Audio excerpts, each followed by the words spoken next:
By the gods, Pierre. How much further is it until we get to this undead-infested island you spoke of? Night has already settled and we've not arrived yet. Patience, my friend. I have faith that my god has put us on the right path.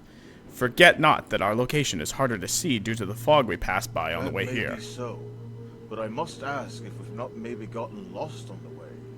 I'd rather not turn back after spending so much time at sea this last week. And while we're at it, tell me why this island is so important. There is precious little to tell you, Ignatius, save that it is home to a tomb belonging to a feral vampire from Mauristen. My order's representatives in Mauristen have asked that I destroy this vampire lord, and as such we are here to destroy one of his faraway coffins that he may use to resurrect should he be slain. You know how dastardly some vampires are. Well now, then I understand why this place is so important to you. It's one of those vampires returned to Korax in a bout for power, right? Precisely. We cannot allow any powerful individuals like this vampire lord to exist. If we do, then it's only a matter of time before they rise up and spread more chaos across Kronos. I see. However, I must now ask what my role in this is. Is it merely backup? Primarily as backup in case the tomb turns out to be more dangerous than I first was led to believe, but I also brought you here because there are rumors of a powerful relic here that might interest you. Is that so? Well, color me interested, Pierre. Tell me more about this relic. The short of it is that it is the fragment of a weapon of some kind, one that could easily cleave through Korax's demonic minions. That could be just about any arcane weapon, Pierre. You need to be more specific. How is this more special than something I'd buy in a battle mage store? Because according to what I've read, only one of your bloodline may use it. I know you do not care about fate as much as I do, but surely that alone would intrigue you. Fates and destinies are often just mere coincidences and falsehoods, Pierre. But if only one of my bloodlines may use it, it could contain untapped potential, just waiting to be unleashed. Very well. In that case, I will seek for this relic while you hunt for the coffin. I knew it'd interest you in the end, my friend. But yes, as you say, I will handle the Vampire Lord's coffin while you find your bloodline's relic. We shall meet at the beach by the tomb after I have concluded my business there, so do not delay once we disembark. Sounds good to me. I'll be sure to keep up a good pace. You know I'm good at that sort of thing. But for now, let us ensure we actually make it to the island first. Of course. We still have some ways to go, I wager. It's times like these where I wish I worked on an expeditionary fleet for a brief period.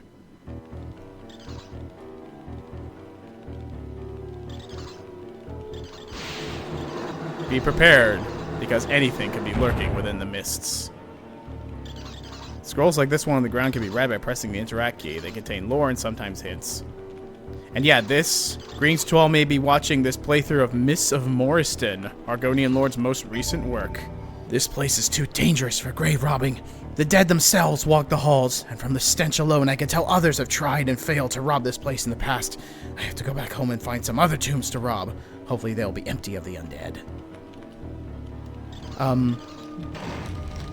Mists of Mauristen was more or less intended as a sort of, experimental title for Argo to test out things like the Strife dialogue system, hence why these notes work differently.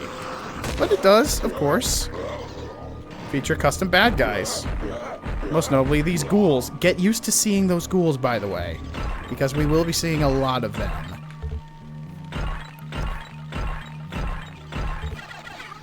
And also, whereas the previous entry in Argo's project had mage archetypes, this one is cleric archetypes, and I'm playing as a demon hunter this time.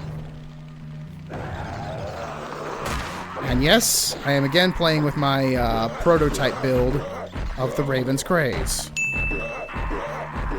Even though it probably won't be as prevalent here, because there's way more custom monsters around. Hang on, what's this map called? The Unearthed Horrors, okay. And additionally, since it's vampire-centric... Ah, crap. Trollish little bastard. There's a lot of undead adjacent enemies, such as ghouls, but also including those little wraiths, and if memory serves, the little wraiths can resurrect, or more accurately, possess dead enemies. Because the way they work is they destroy themselves to resurrect the enemy. What? Okay, that was weird. You failed. That was very weird, but yeah. Oh. Forgot about that. Oh yeah, this is one other thing I'm going to add for the Raven's Craze when it's fully released. Lights for the keys, so that way they're a bit easier to spot. Little, Huh? Oh, shoot. Yeah, see? They resurrect stuff. And in case you're wondering, this mace I'm using, the Bronze Repentance, well, it's basically the vanilla mace, but with double damage. And its alternate fire is that wind-up swing.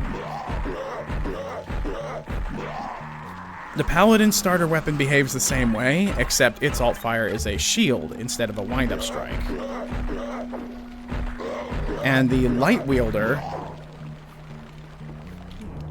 Yeah, the Paladin's a bit more melee focused, Demon Hunter's a bit more sort of gadgetry focused, and Light Wielder is magic focused.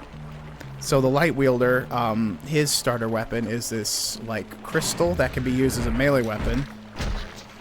It has a longer range and faster attack rate than the other melee weapons, but lower damage. That's fine. Since it attacks faster, it makes up for it. No. Ah, crap. Ow. Oh, wait a minute. I think I forgot something. Hold on. Oh, yes, I'm not playing on hardest difficulty. Hold on. Mulligan.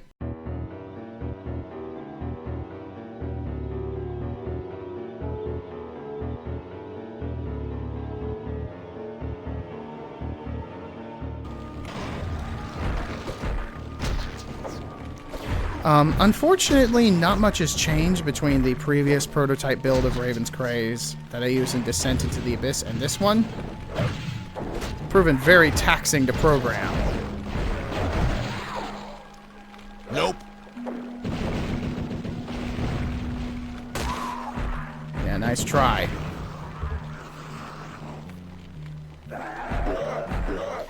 And as you saw earlier, I am playing with Legend Doom Light. Just like I've done all the other times before. Although it's worth mentioning, and I know for a fact... Oh yeah, there's also destructible props as well. Don't really know if there's any point to destroying most of these statues and stuff. Oh. And just like before, crouching is in fact required.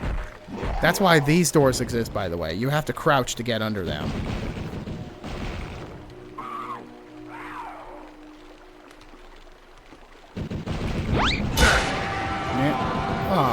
Oh, okay, never mind. That killed him instantly anyway. Oh! Ouch. I completely forgot about that trap. But yeah, that was one I stumbled on in playtesting.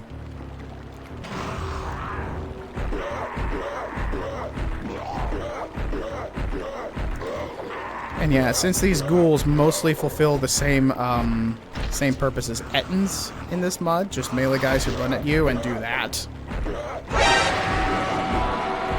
And sometimes go legendary to jump scare you. Ettins generally won't be appearing in this mod aside from specific areas where they more aesthetically fit.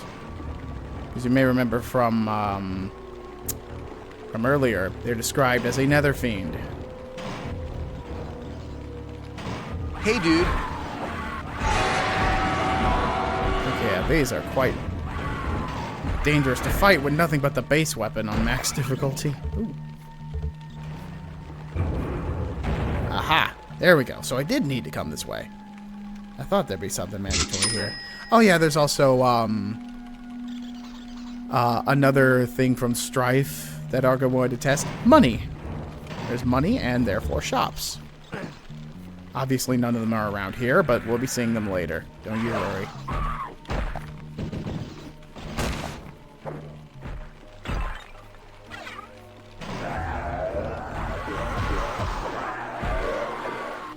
Oh yeah, funny thing about those ghouls, they are a good number of enemies use community-created resources in Argo's projects. Oh yeah, also this. Wonder what happened here. You know, reading that note earlier, maybe this is another dead grave robber. Tried breaking in through the ceiling or something. Betcha Pierre is thinking good riddance. Well, let me save before going in here. Wait a minute, is this another trap triggered by floor switch? Yes, it is.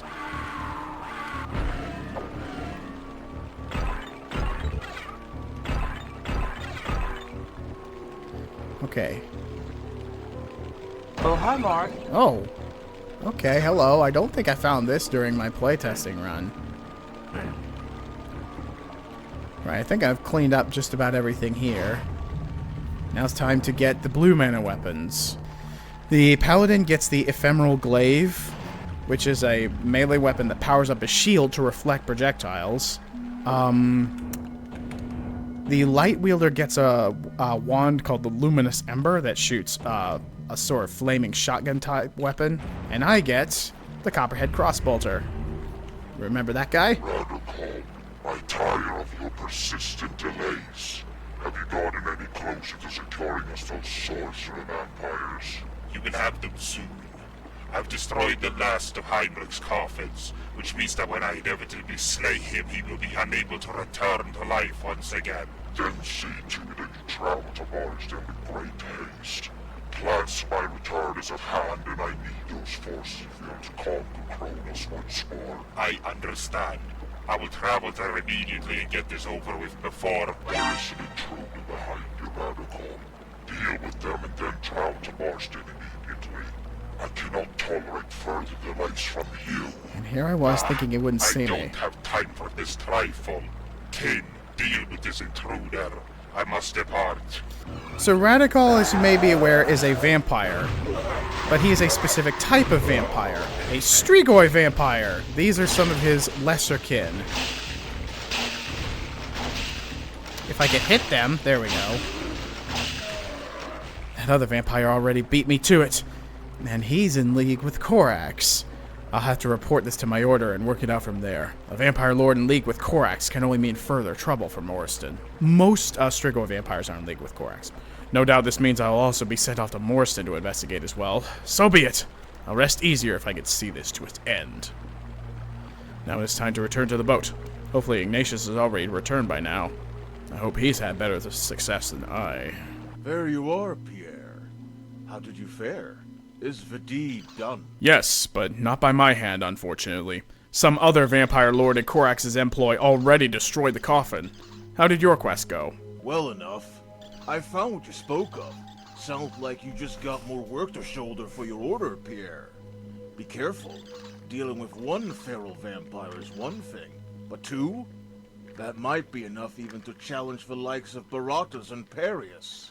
Thank you for the concern, Ignatius, but now let us finally get out of here. I need to return to my order as soon as possible. I'm sure Calaxidus can handle himself while we return to the mainland. He's a resourceful fellow, Pierre. I am sure he will do just fine as you say. For now, man the oars and let's get the hell out of here finally. So as I was exploring the site, you instructed me to clear out. I was met with another feral vampire lord, this one by the name of Radical. What can you tell me of Radical, Father? Can it truly have been him? Well, to put a long story short, Radical is single-handedly responsible for the devolution of all bastard-born vampires in Mauristen. I've only heard the name in passing until I met the man himself that day, but I did also fight 2 Strigoi vampires and their ghoul minions. Correct me if I'm wrong, but Strigoi vampires are the devolved vampires you speak of, correct? Indeed. After Radical struck his deal with Corax, they all became what we now call Strigoi vampires. Degenerate and monstrous creatures who are not much more than feral animals. Since you saw the vampire lord communicate with Corax before he escaped the scene, and mentioned he was accompanied by Strigoi, I have no reason not to believe you speak the truth, Pierre. I regret having to put more responsibilities on you, Pierre, But you've succeeded thus far, and as such is the most capable agent in ridding Mauristen of not just Heinrich, but also perhaps Radocol. It seems inevitable that you will fight both in this mission. I suspected as much when I met that foul vampire monster that day. Now then, what are my mission objectives, Father? We have received reports from Councillor Otto Scherzinger from the border city of Grünesfeld that Heinrich and Radokol's forces are trying to unearth forbidden powers from the many vaults that dot Mauristen's landscape. Vaults? Tell me more about these vaults. The vaults in Mauristen are vaults constructed for the sole purpose of locking away abyssal powers, relics, and monsters so they may never threaten Mauristen again. However, despite the hidden and protected nature of these vaults, many minions of Korax consistently try to break into them in order to appease their master upon his return. So I am to travel to some of the vaults that Otto's reports speak of and ensure their contents won't come into the hands of Radocol or Heinrich? Precisely. Once you find a vault, you must find a way of entering it so that you may clean it out of hostile forces so you can consecrate the vault. If the vault contains a great threat in the form of a powerful entity, you must destroy it. Likewise, if you find an evil relic or tome, you must return it to Grünesfeld. And what of Heinrich and Radocol? Radocol is a higher threat than Heinrich, but your primary target is still Heinrich. But before you deal with him, you must secure the vaults first. The vaults don't simply contain evil relics, and as such may also contain holy relics you can use to combat Heinrich and Radocol both. Clear the vaults, destroy evil entities, return relics and tomes at Grünesfeld, and then tackle with Heinrich. Got it. Unless there was something else, I shall set off immediately, Father. Due to the ongoing skirmishes with the Griffin Brotherhood, we will be unable to supply you with healing and arcane requisitions for your trip, so you must purchase what you need from stores of Mauristen itself. As such, it is important that you conserve your money for as much as you can. There's no telling how much equipment you may find out in the wild itself. Understood. I shall be sure to spend wisely, Father. Now, I shall set off straight away then. I will return here whenever I have news of my success. My faith in the worm fills me with confidence that I shall succeed where the faithless would fall. The Red Worm is pleased with your steadfast faith, Brother Pierre. With faith comes determination, and with determination comes success.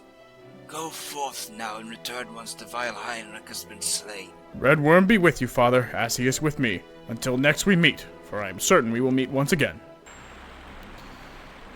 Alright, and here we are. Some NPCs can be interacted with as well, yes. Yeah, I'm pretty sure most of these will be just generic lines. Yep, this is Grünesfeld in the continent of Mauristen.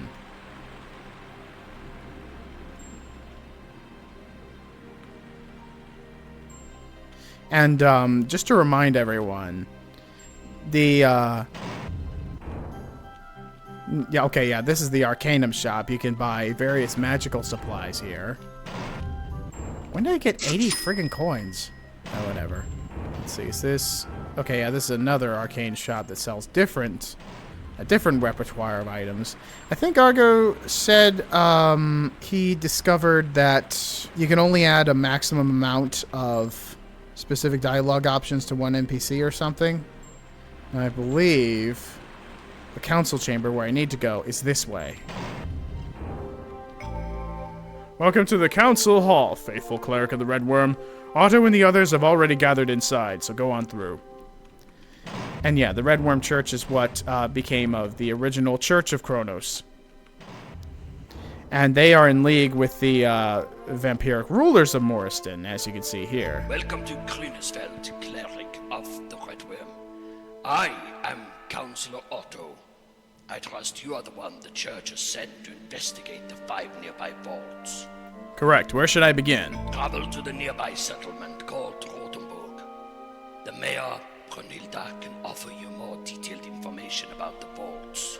And how do I get there? Take the main gate out of the city and follow the road north until you reach a walled community. Once you do, you've made it to Rotenburg village. The roads are safe, so you should have little trouble getting there. And where will I find Mayor Brunhilda? You'll find her within her manor on the northeastern side of the village. It is a big building with an orange roof. Hard to miss. What of Radocol and Heinrich? You must do your utmost to slay them both. Their very presence is an affront to the order that we have established in Mauristen. We do not know where Radukal is hidden. We do know where Heinrich is. In that case, where can I find Heinrich? In his castle on the sloping road to the north of Rothenburg village. You will be unable to reach him right away, however. Well, then how am I supposed to reach him? You must breach the barriers placed upon the bridge leading to his castle. You will require 4 runes of dispelling to do so. Each of the nearby vaults should hold 1 such rune. Did the people in the vaults create these barriers? Not directly. Heinrich stole several runes from the vaults and used them to block access to his castle. However, we still haven't established the motives for this sudden treason. I shall set out right away. Remember that you can always return to Grünesfeld to restock on supplies. Inns will charge you no money for your stay while you are on this mission. Remember to seek out Brunhilde in Rothenburg. Lastly, upon dispelling the final barrier, before you go to Heinrich's castle, return here. We will bestow upon you a great weapon that will aid in his destruction. I will take my leave then. Now, can I? Okay, nope. Argo did mention he wanted to have these other council members have dialogue, but couldn't for whatever reason. Oh, the public library. Now this, I believe, is primarily a sort of lore dump, kind of like what we saw in the Griffin Brotherhood with the with Descent to the Abyss. So, let's go. The blood tax. As exalted beings, the vampire counts required the blood of the living to sustain themselves, lest they devolve into mindless monsters like the Strigoi have. The lesser kingdoms see this as a cruel fact of life in Mauristen, but they do not understand the intricacies. The blood tax may be a fact of life in Mauristen, but the vampires do not treat us mortals like some cattle like other kingdoms would have you believe. Rather, it is an optional service one can perform for our lords and ladies. It is no requirement. Of course, those who do choose to lend their blood for the blood tax are treated with utmost respect and admiration for their selfless service to our exalted rulers. Should one still not wish to do it, one may pay a small fee in the regular taxes. This fee allows the person to avoid offering their blood as you would expect, which is not frowned upon. Every citizen in Mauristen has the right to choose, and we pride ourselves upon the fact. Criminals and traitors, on the other hand, have forfeited their right to choose. As such, bounty hunters may collect the blood of said criminals and traitors and offer it to our lords and ladies in return for monetary rewards that benefit the donor. Bounty hunters may, however, not offer tainted blood to the counts. This is so because tainted blood, whether through curse or disease, may impair our noble rulers and poison them in a manner of speaking. Any officially licensed alchemist may inspect the blood for impurities free of charge. Now, what's this one? The lands beyond. The country of Mauristen is situated in the western reaches of the Irabane continent. Our immediate neighbors are to the north and east. The north is home to the Bjornings, who have tried raiding our lands, even when it was still under the rule of the kings of old.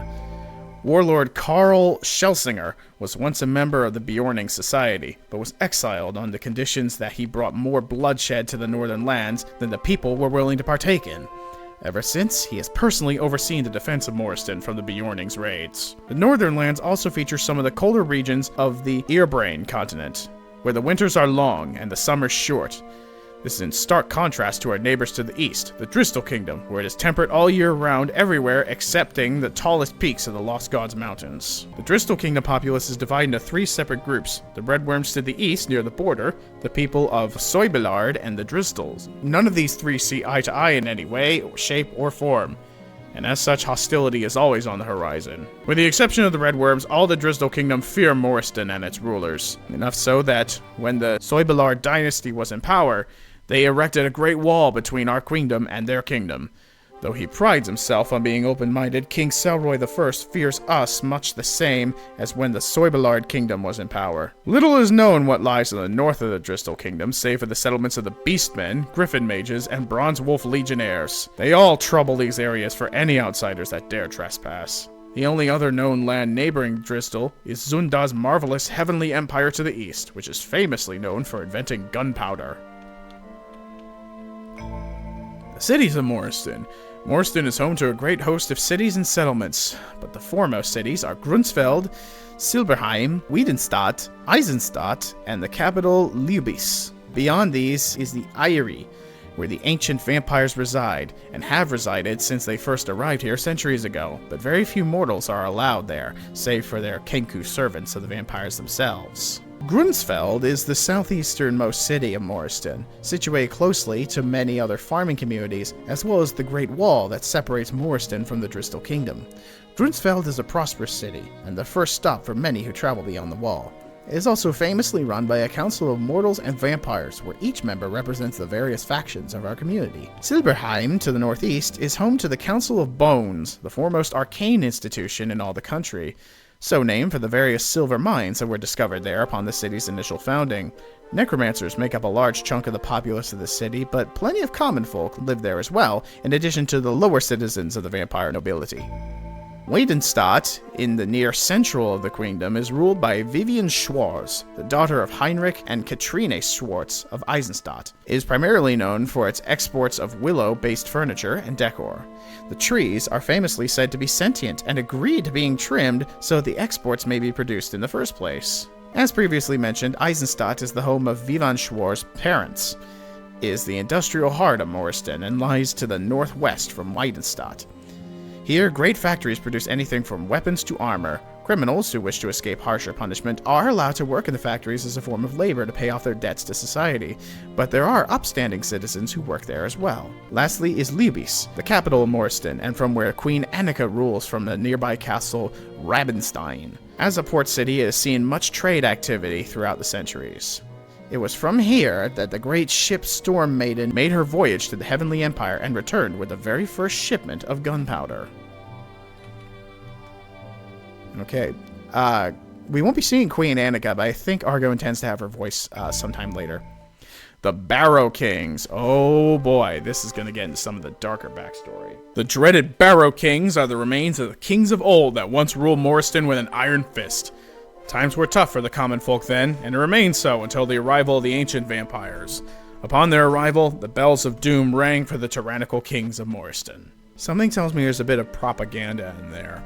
Upon their arrival, the ancients saw Mauristen for what it then was, a land of tyranny and hatred. But not all were of that mind, for the citizens of the myriad kingdoms of Mauristen had long ago begun to hate their rulers, but had no way of expressing themselves. The greatest among the righteously rebellious populace were blessed with a great gift and became the very first of the second generation of vampires, one of which is now our fan Queen Annika. The kings thought that they would be able to stomp out the rebellion, but they were wrong. One after another, the kings were slain and left in barrows in the hills and mountainsides of what is now the land of the vampire counts. To this day, that is where they remain as the spiteful Barrow Kings who hope to have vengeance upon our fair rulers. Not all have awoken from their hateful slumber yet. Only occasionally does one awake and cause trouble for our beautiful kingdom. They've not once been successful on their lonesome, but we must be ever watchful if they wake up again en masse. If they do, we will be in danger. But modern-day Mauristen is powerful indeed, and many heroes of the kingdom rise up to fight the Barrow Kings and their heralds, the Death Knights. Should they all awake one day, we will be ready for them. I think I covered it before, but Argo often hosts a lot of D&D games, which feature crossover stuff from the Hexen universe. The Barrow Kings play a pretty big part in that. And now for the Trinity. The Trinity is composed of the three gods that most of Mauristen revere. The vampire counts and necromancers both are staunch believers, while the common folk may revere it in addition to local gods or spirits of the land that are not recognized by the Church of the Trinity. The three gods that make up the Trinity is Iziriel the Great, Nebaraz the Red Worm, Saetha the Teacher. Together they work as one to combat demonkind and keep Mauristen safe from their influence. Wait a minute. It is a statue of the Archdevil Iziriel. And this is a statue of the Archdevil Nebaraz. Iziriel the Great is the god of all vampires and practitioners of necromancy. It is through him that our exalted vampire counts may rule justly for eternity, and it is through him that our necromancers can ensure our scrutiny with the armies of the blessed dead. That doesn't sound like a good thing. Nebaraz the Red Worm is the patron deity of dragons and is worshipped elsewhere in Kronos, most notably through the Red Worm cult. Through him, our armies are taught how to fight the hordes of the Abyss, should they dare to invade these lands ever again. Sayetha the Teacher is the patron god of learning and teaching. Through her, our necromancers learn their craft more effectively, and the people are taught the importance of history in our daily lives. Should one be so lucky, the great teacher herself may be your instructor. The Trinity has stood strong ever since it was first introduced by the Vampire Counts, once they rightfully came to power and overthrew the tyrannical kings of old. May Mauristen forever be watched over by the great Trinity. Blessed is its name. That doesn't necessarily sound like a good thing.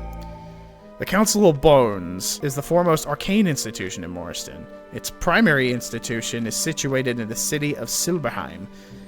It is not the singular one, however. The Council has institutions throughout the cities of Mauristen as well, namely Grunsfield, Lubisse, and Wiebenstadt. As the primary arcane institution of the Queendom, it is responsible for training all mages in Mauristen, in particular the necromancers, who oversee construction and maintenance of the undead guards and servants in our fair cities, hence the skeleton guards we were seeing outside. The council has existed in Mauristen for centuries, but they did not become an open school of magic until after the crop blight of 1386 CR. During this time, the citizens were ill or dying of the blight, and so the council had a suggestion. The council suggested that the necromancers be allowed to raise the dead to work in place of the normal farmers while they recovered.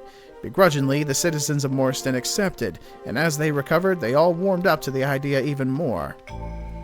At the end of the crop blight the following year, the citizenry of Mauristen were so adjusted to the risen skeletons working in the fields that it became a normal facet of life in the Queendom. Eventually, even most of the mortal guard force would be replaced with the undead. It's almost like a robot labor problem, but for skeletons. The undead have not replaced mortal workforces wholesale, as that would lead to economical collapse. Instead, they serve as additions to the militia and workforces of the Queendom, but some cities like Silberheim rely almost universally upon their undead militia. Radikal and the Strigoi. Radikal and the Strigoi are members of the bastard-born vampires of the 4th generation, who took up residence in the moors to the northwest of Grunsfeld, before it was a quarantine zone. Being bastard-born, none of the established bloodlines wished to acknowledge them, and as such, they had to establish themselves in the moors. Radikal established himself early as the leader of the bastard-born vampires, and strove to do everything he could in order to improve the Strigoi's lot in life. It started small, merely doing the things the other nobles did not want to do. This was the case for a long time, before Radikal made his boldest move yet. This move was when Radikal had decided to attempt to court Queen Annika herself, and to everyone's surprise, our fair queen even accepted the gesture. However, this all came quickly tumbling down when it was discovered that Radikal had made deals with the Serpent Rider Korax prior to his first invasion. Prior to Radikal's advances, Lady Annika had been informed by the ancient vampires that a great cataclysm was brewing, one that Korax had direct involvement in. With this knowledge, Queen Annika immediately banished Radikal from Mauristen and intended to handle the bastard-born vampire situation personally. It was, however, too late. Radikal had damned not just himself, but all bastard-born vampires in one fell swoop. When Korax's invasion begun, all bastard-born vampires immediately began to devolve into the mindless beasts they are today. Another great war erupted in Mauristen, ending only after Korax's initial banishment. Radikal and the magically inclined Strigoi devolved the slowest, while the common stock of Strigoi devolved the quickest. They are effectively now their own cursed bloodline, one which infects all works of life. They are enemies to all, with the exception of the ghoul hordes that make up the bulk of their vile forces. So yeah, ghouls and Strigoi work together a lot. Now for the Counts of Mauristen. Mauristen has been ruled by vampire counts for centuries. The first vampires are said to have been celestials before being bestowed the gift and descending to Kronos to spread it to the original counts, and in so doing, creating the second generation of vampires. The first of the second generation was our fair Queen Annika and Karl Schelsinger. The two were bitter rivals until Annika won the Unification War of 1216. Following the unification of Mauristen, many more counts and countesses have sprung up over the years, first of which being the oldest member of the 3rd generation of vampires, Heinrich Schwarz von Eisenstadt, the head of the industry in Mauristen. His wife, Lady Katrine, was the 2nd oldest, and the 3rd oldest being Joseph Mansfeld of the Mansfeld merchant family. The current youngest third-generation vampire is Vivian Schwarz, the daughter of Katrine and Heinrich. After the third generation is the fourth, which consists of most of the lesser nobility of Mauristen, but also the dreaded Strigoi, the Duval bastard-born vampires of Mauristen who were damned for cavorting with a servant rider. This thankfully does not describe the majority of the fourth generation, however. The shining examples of the fourth generation can be seen in the vampiric members of Grunsfeld's Council, which has representatives from all of the different vampiric bloodlines in Mauristen. It consists of Otto Scherzinger of Queen Annika's bloodline, Greta Mansfeld of the Mansfeld bloodline, Hannes Sundermann of the Schwarz bloodline, and lastly, Svenja Herwig of the Schelsinger bloodline. There is also a representative for the first generation of the Airi. He is, however, no vampire, but rather a Kenku by the name of Jaur Nurun. This is so because the first generation of vampires prefer to remain within the Airi and tend to their holy work, whilst Queen Annika handles the political side of Mauristen. Well, there you are. Now you have plenty of background on the nation of Mauristen.